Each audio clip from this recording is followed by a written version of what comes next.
Au coin de ma rue, j'ai croisé Robin Rivaton. Robin a que 35 ans, mais il a déjà eu 10 000 vies. Il a écrit des bouquins, il a été entrepreneur dans des petites entreprises et dans des grands groupes. Il a été investisseur et aujourd'hui, il est à la tête d'une entreprise dans l'immobilier. Il a travaillé pour la droite avec Valérie Pécresse. Il a travaillé pour la gauche-droite avec Julien Denormandie. Et je suis assez convaincu à titre personnel qu'il sera un jour ministre du Logement.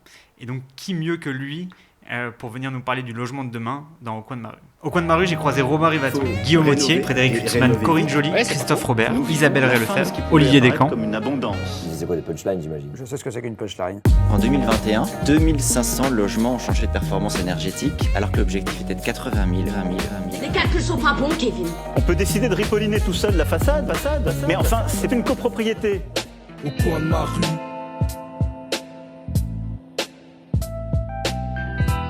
Salut Robin.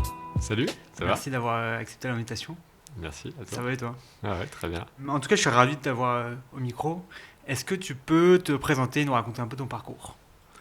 Ouais, alors après ça peut être très long, mais donc moi aujourd'hui je suis entrepreneur dans la tech. Ouais. Avant ça j'étais VC, j'ai fait aussi des choses assez différentes. J'ai fait un peu de politique, j'ai écrit pas mal de livres, j'ai travaillé pour des grands corporates.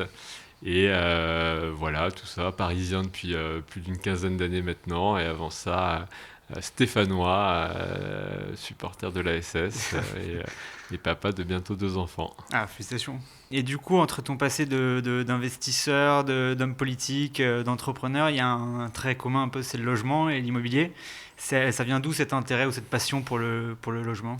Elle est somme toute assez récente, puisqu'elle débute en 2016 à peu près. Moi, à ce moment-là, j'étais le directeur général de l'agence d'attractivité de la région Île-de-France. Donc, mon boulot, c'est de faire venir des grands investisseurs internationaux à Paris et en Île-de-France.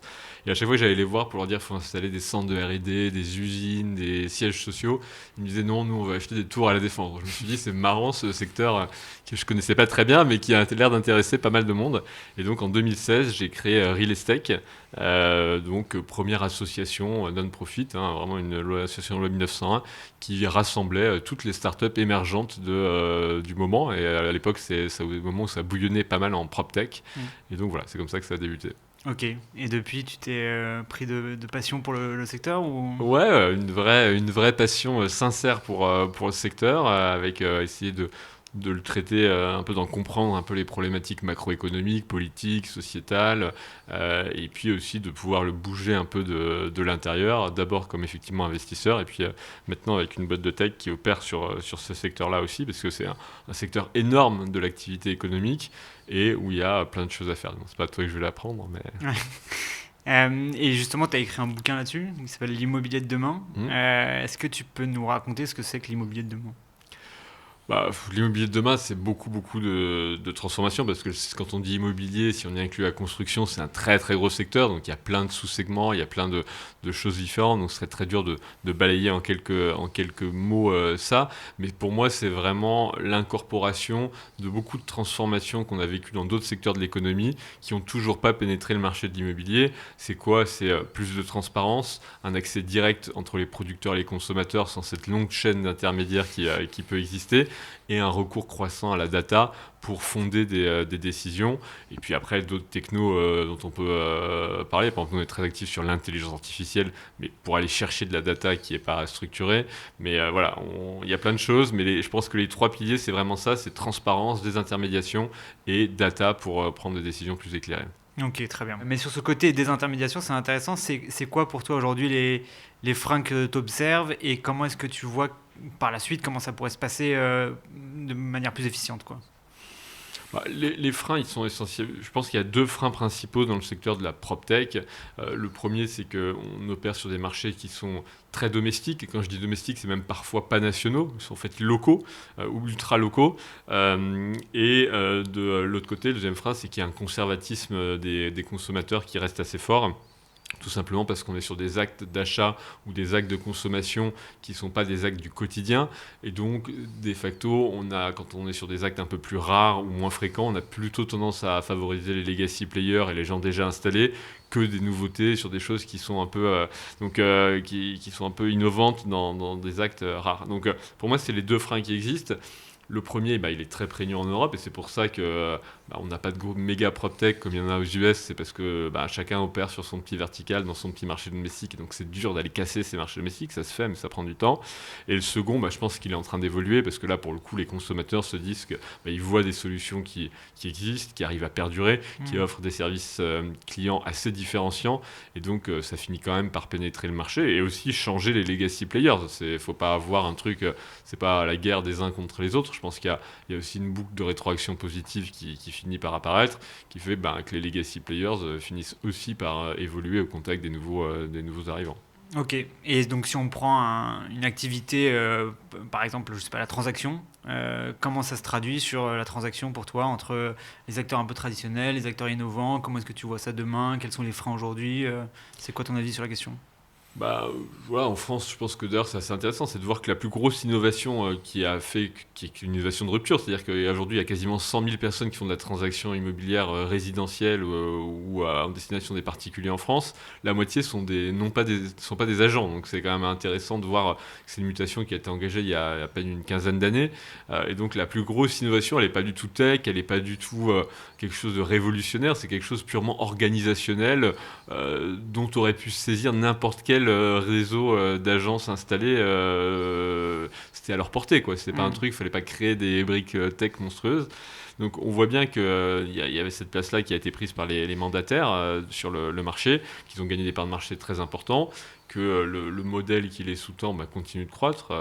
Je pense à IAD, mais aussi à toute la liste des autres mandataires, et qu'il arrive à le répliquer à l'international. Donc encore une fois, je pense que le secteur est tellement en retard que l'innovation ne veut pas dire forcément faire des trucs complètement extra méga disruptifs, et que des innovations parfois bien senties au bon endroit au bon moment peuvent avoir des impacts très très forts.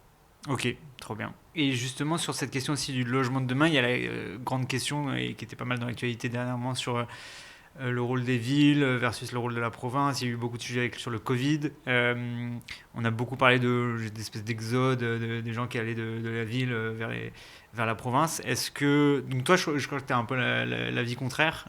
Ouais, moi j'ai écrit très très tôt pendant la crise sanitaire qu'il fallait se méfier des thèses sur l'exode urbain, Okay.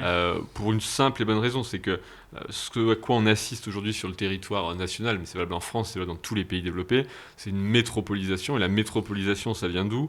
C'est qu'il y a une partie croissante de la population des jeunes qui allait faire des études supérieures. Ces études supérieures, tu peux pas les faire dans le village à côté de chez toi, tu le fais dans une ville.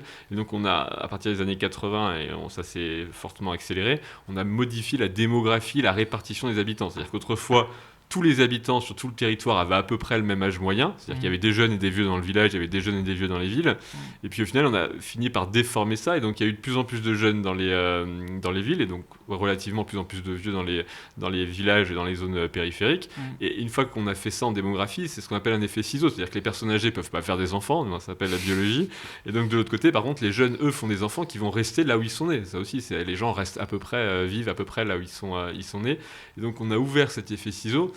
Et les quelques migrations dont on a pu entendre parler pendant la pandémie, et qui sont au final assez standards par rapport à ce qui se faisait, c'est-à-dire qu'on n'a pas eu de déviation de courbe, c'est-à-dire qu'il y en a le même nombre de personnes qui quittaient l'Île-de-France en 2019 qui la quittent en 2022, donc pas d'accélération du phénomène. Ils sont épiphénoméniques, ils sont minuscules par rapport à ce que devraient être des migrations pour rééquilibrer ce truc-là qui dure depuis maintenant quasiment 50 ans, et donc qui est très très puissant. Donc voilà, la démographie, malheureusement, le logement et l'immobilier, à la racine de tout ça, c'est la démographie. Et quand il y a des territoires qui sont démographiques, on a besoin d'y construire des logements. Donc c'était juste des articles de presse qui n'ont pas d'emprise réelle, quoi. Non, très très peu. Ça n'a pas été prouvé statistiquement. Il y a eu plutôt quand il y a eu des gens qui ont quitté l'Île-de-France, et ça existe, ils sont plutôt allés dans d'autres bassins métropolitains, alors des métropoles de rang 2 ou de rang 3, mais qui restent des territoires métropolitains. Et des départs purs à la campagne, il y en a eu très peu. Il y a eu une augmentation des résidences secondaires, ça c'est sûr. Il y a eu une augmentation de l'investissement locatif, ça aussi c'est sûr. Mais en tout cas, en démographie, aujourd'hui, on n'a pas du tout constaté une augmentation de ces flux-là. Et ce qui est valable, encore une fois, pour la France, vaut pour les États-Unis, où s'il y a eu des effets de recomposition, ça a été entre grandes villes, ça n'a pas été pour la campagne. Enfin, on peut prendre tous les pays un à un, c'est le même schéma qui s'opère. Mais il y a un truc que j'arrive pas à comprendre, c'est qu'aujourd'hui, avec le prix exorbitant du logement dans les grandes villes, la possibilité de télétravailler la recherche de qualité de vie qui est pas souvent optimale, j'ai envie de dire, en ville, avec je sais pas, le bruit, le stress, machin, etc.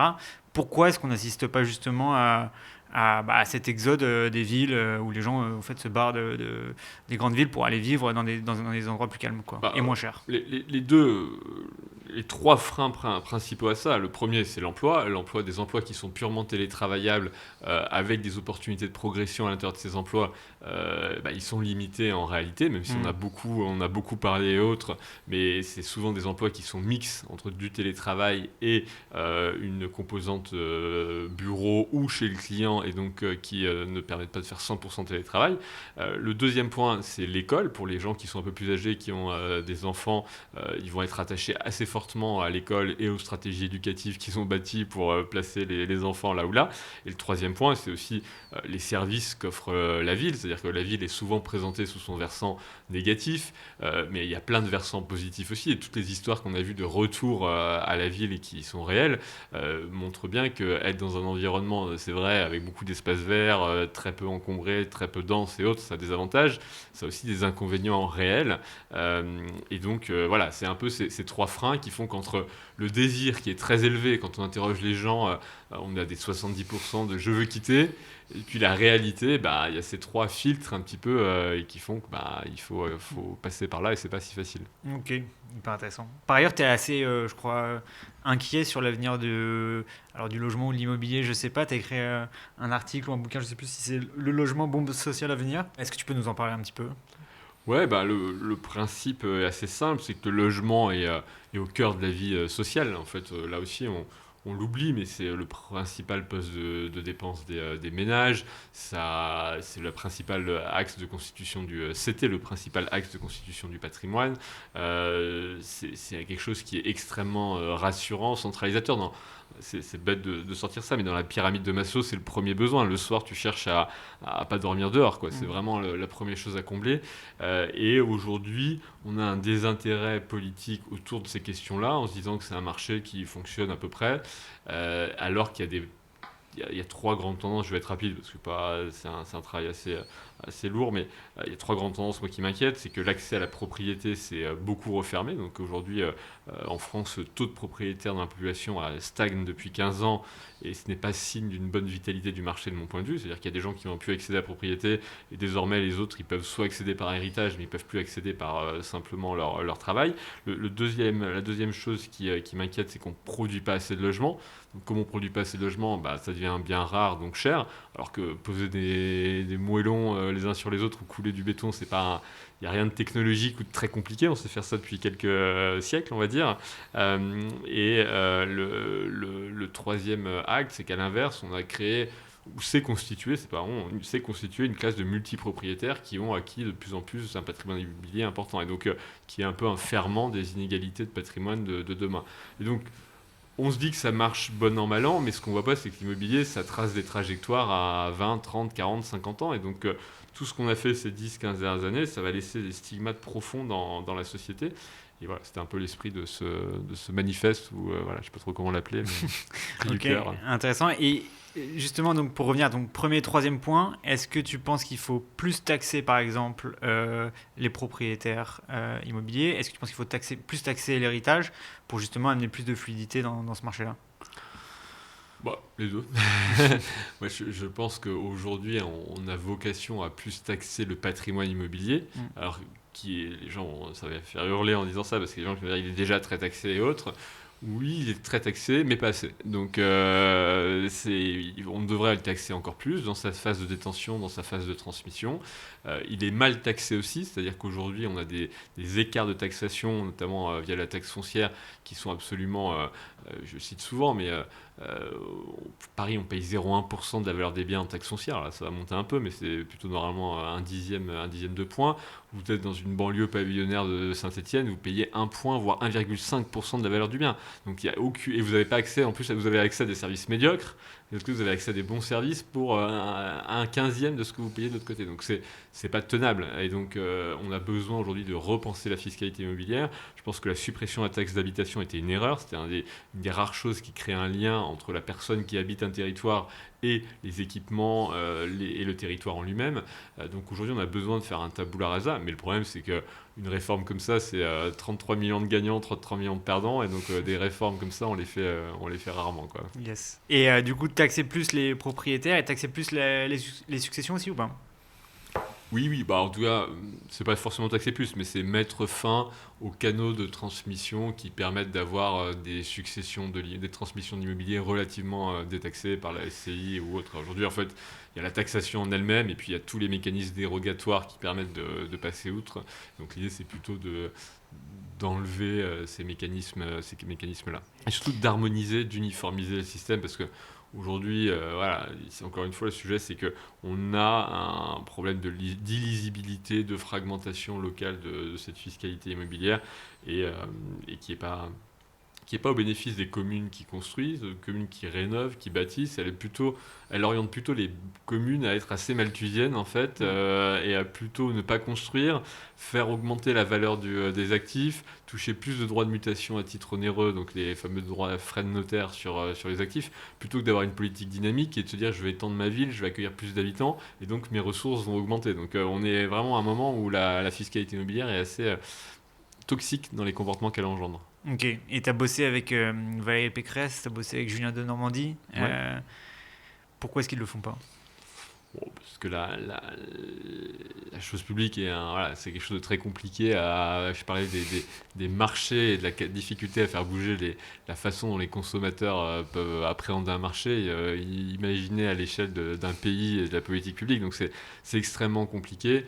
Et puis malheureusement, la politique publique du logement n'est pas pensée comme une politique publique fondamentale ou essentielle. Alors encore une fois, je pense qu'elle l'est totalement. Si les prix et si les loyers augmentent, vous effacez tous les gains de pouvoir d'achat faits dans les salaires. Si les gens ne deviennent pas propriétaires, ils peuvent se retrouver à l'âge de la retraite avec d'énormes problèmes puisque leurs revenus baissent et ils restent toujours avec des niveaux de loyer identiques. Si vous laissez des ménages en instance de divorce dans des logements et qui ne peuvent pas décohabiter, vous engendrez des risques de violence conjugale. Si vous laissez des enfants qui ne peuvent pas décohabiter de leurs parents, ils ne vont pas poursuivre des études supérieures. Enfin, je ne vais pas faire toute une longue litanie sur les phénomènes sociaux de l'immobilier ou les phénomènes politiques de l'immobilier, mais ils sont multiples et immenses. Le problème, c'est que c'est une politique qui est perçue comme totalement, j'allais dire secondaire, mais même pas tertiaire, n'a aucune ordre d'importance ministérielle, institutionnelle et autres.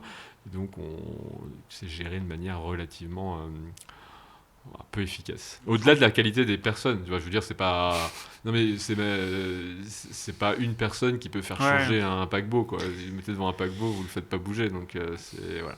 Et est-ce que l'aspect je dirais pouvoir de nuisance des gens qui seraient impactés par ces réformes ou l'aspect aussi potentiellement connivence ou à la limite entre la relation que les politiques peuvent avoir avec leur statut, c'est-à-dire qu'eux-mêmes soient propriétaires, multipropriétaires éventuellement, etc., ne contribue pas au fait qu'on touche à rien là-dessus, quoi. Totalement, il y a un phénomène d'expression des rentes qui est assez fort. Alors après, rente est compliqué parce qu'en fait, c'est une rente qui est tellement partagée, c'est pas 10 000 personnes, quoi. Il y a 1 million de multipropriétaires, il y a 15 millions de propriétaires qui ont déjà complètement amorti leurs biens.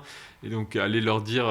et ils ont joué avec les règles du jeu qu'on leur a données à l'instant T. Donc, c'est très compliqué de dire, mais en fait, ce sur quoi vous avez bâti votre stratégie, en fait, c'était les mauvaises cartes. Donc, on vous reprend les cartes. C'est très compliqué en politique publique. Ouais. Donc, oui, il y a forcément l'expression, et on le voit bien aujourd'hui avec le fait que les catégories les plus âgées, qui sont aujourd'hui extrêmement propriétaires, soit celles qui votent le plus, leur donnent un droit de capacité à influer le débat qui est beaucoup plus fort que des gens qui ne sont pas propriétaires. Dans les villes, c'est la même chose. Dans les villes, quand on ne construit pas, euh, c'est l'avis des gens qui ne sont pas là qu'on ne prend pas en compte, parce que les gens qui sont là, ils ne vont pas habiter les logements nouveaux qu'on construit. Donc, et ça, c'est un peu le problème de l'immobilier qui est une politique publique qui doit capturer l'intérêt général par essence, c'est-à-dire que si elle prend l'intérêt particulier, il n'y a rien qui se fait, et en même temps, c'est de plus en plus difficile à attraper. Et alors sur ces nouveaux logements justement, l'immobilier, il y a quand même un problème, c'est que c'est avec le transport et l'alimentation le troisième gros secteur qui émet beaucoup de gaz à effet de serre, quoi. Et donc comment concilier un peu cet enjeu de lutte contre le réchauffement climatique et le fait que le secteur soit un gros émetteur de carbone, quoi. Et surtout, il faut produire plus, mais est-ce qu'il n'y a pas quelque chose à faire sur aussi l'existant? C'est-à-dire qu'il y a, je crois, un truc comme 3,6 millions de résidences secondaires, 3 millions de logements vacants. Est-ce qu'il n'y a pas quelque chose à faire avec ce qui existe déjà, quoi? Ouais, alors ça c'est un peu la thèse, en tout cas le constat d'évidence quand les gens regardent le secteur en se disant effectivement il y a beaucoup de résidences secondaires, il y a beaucoup de logements vides. Au final, si on prenait tout, on accommoderait la population. Oui, mais en fait, ils sont là où les gens veulent pas habiter. Donc en fait, on va pas se lancer dans des déplacements forcés de population. Donc il faut aussi accepter que les gens aient le droit d'habiter là où ils veulent, y compris dans des zones qui sont déjà denses, parce que c'est là où ils sont nés, parce que il n'y a pas d'activité, il n'y a pas de devenir économique au fin fond des zones périphériques. Et donc on va pas leur dire oui, mais il y a un logement vide là-bas. Tu vois, c'est l'Italie ou l'Espagne, ça fait des années, ou même la Grèce, ça fait des années qu'ils offrent des logements à 1 euro parce qu'il y a des logements vides. En France, il y a plein de zones de l'Est ou du centre, des villes qui sont vides, où les gens dynamitent les maisons pour pas payer la taxe foncière. C'est ça la vraie vie, quoi. Donc oui, sur le papier, ça marche bien. La réalité, c'est qu'en fait, c'est pas parce que le logement est pas rénové ou qu'il est pas machin qu'il est pas habité. Il est pas habité parce qu'il est dans une zone où de toute façon, il y aura pas d'habitat dans les 20 ou 30 ou 40 ou 50 prochaines années. Et donc, je pense qu'au bout d'un moment, il faut pas vouloir contrer les souhaits individuels. La politique, c'est pas non plus forcer les gens à faire des décisions qu'ils voudraient pas prendre. Donc je pense qu'il faut quand même construire là où on a besoin de construction. La construction et la rénovation n'ont rien d'antinomique. En fait, on construit pas pour le plaisir de construire, on construit pour augmenter le stock, pour faire que le stock de logement soit cohérent avec les besoins de la population. Les besoins de la population, c'est quoi? Une population qui augmente, de plus en plus de gens, du fait de la croissance démographique et des migrations. Et puis de l'autre côté, les gens vivent de plus en plus seuls. Là aussi, on peut dire c'est bien, pas bien, j'en sais rien, mais c'est ce qu'ils veulent faire. Donc en fait, au bout d'un moment, là aussi, on peut pas contraindre les gens à dire, ou alors on fait comme au Royaume-Uni. Le Royaume-Uni, je vais pas noyer sur les chiffres, mais ce chiffre, je le trouve absolument fantastique. Le Royaume-Uni a ajouté 6 millions d'habitants depuis l'an 2000. La France en a ajouté 5 millions. Et on a construit 2 fois plus de mètres carrés résidentiels qu'eux.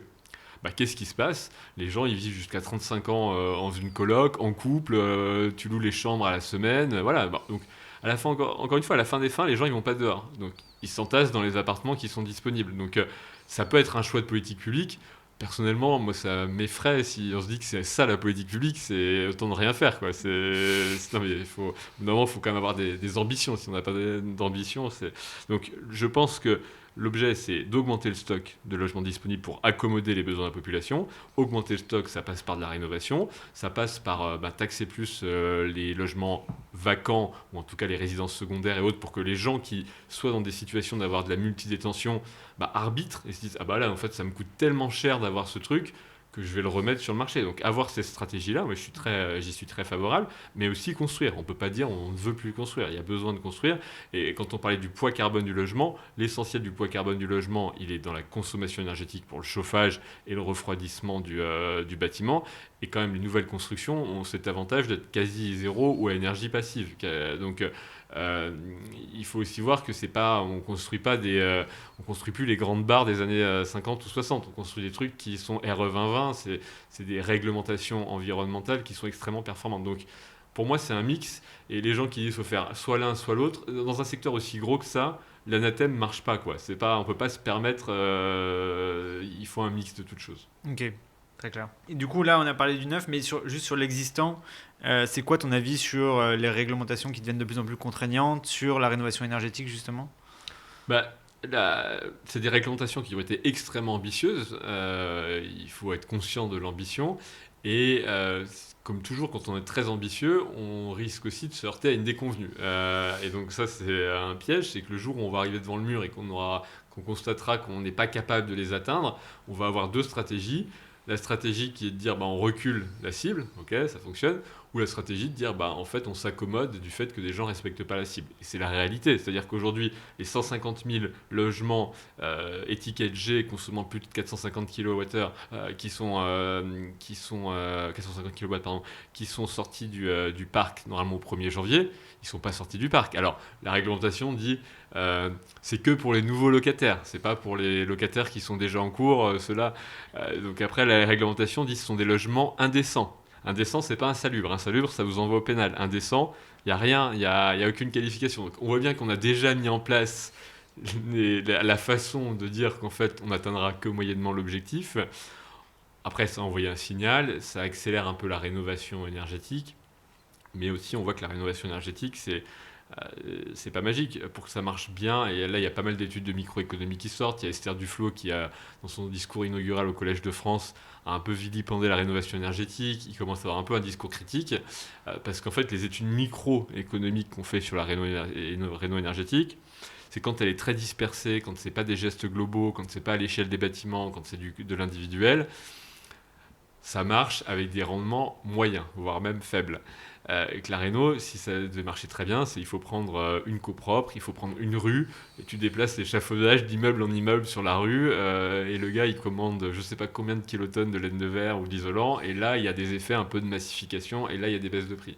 Le truc, c'est qu'aujourd'hui, dans nos démocraties, on ne sait pas faire ça, on ne sait pas imposer la rénovation énergétique, et donc, de facto, on se retrouve avec des résultats qui sont moyens. Ok, très clair.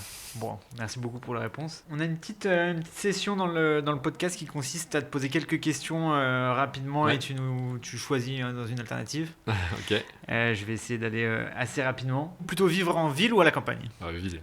La ville. En maison ou en copropriété ? Comme tous les Français, maison. Acheter ou louer sa résidence principale ? Plutôt acheter. Investir dans le neuf ou dans l'ancien ? Plutôt dans le neuf. Plus ou moins de contraintes sur la rénovation énergétique ? Pas plus. Ça veut dire quoi, pas plus ? Ça veut dire on ne peut pas redescendre l'objectif, ce serait humiliant et ce serait un mauvais signal. Restons à l'objectif qu'on a aujourd'hui. Ok. Taxer plus ou moins les propriétaires ? Plus taxé. Taxer plus ou moins l'héritage ? Plus taxé. Ok.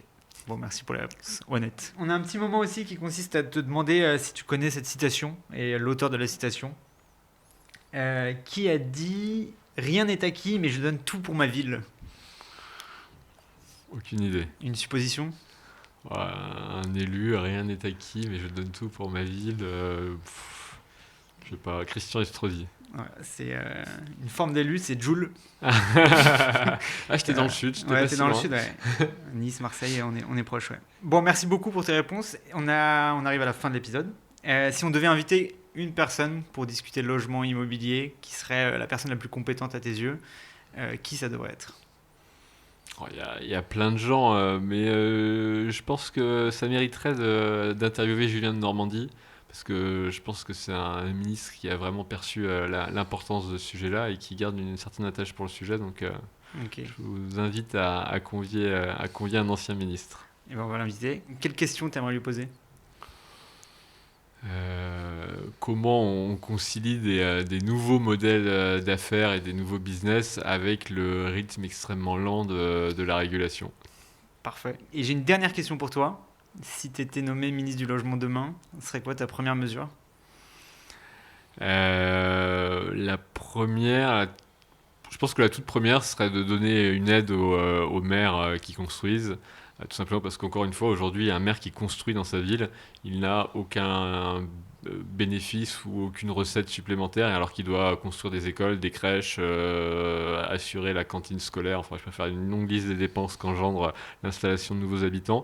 Et donc aujourd'hui, l'idée, c'est de recréer un petit peu ce lien entre j'ai une ville dynamique, j'ai une ville. Alors construction, ça peut être aussi réhabilitation, ça peut être reconversion bureau-logement. Je ne suis pas encore une fois un fanat construction pour la construction, mais en tout cas un accroissement naturel de sa ville. Alors même qu'on est sur des bassins qui grandissent et autres, on récompense encore une fois les maires qui font partir les habitants. Donc il y a un petit sujet antinomique. Merci beaucoup Robin pour ton temps. Julien de Normandie, si vous écoutez ce message, c'est une invitation officielle à venir participer.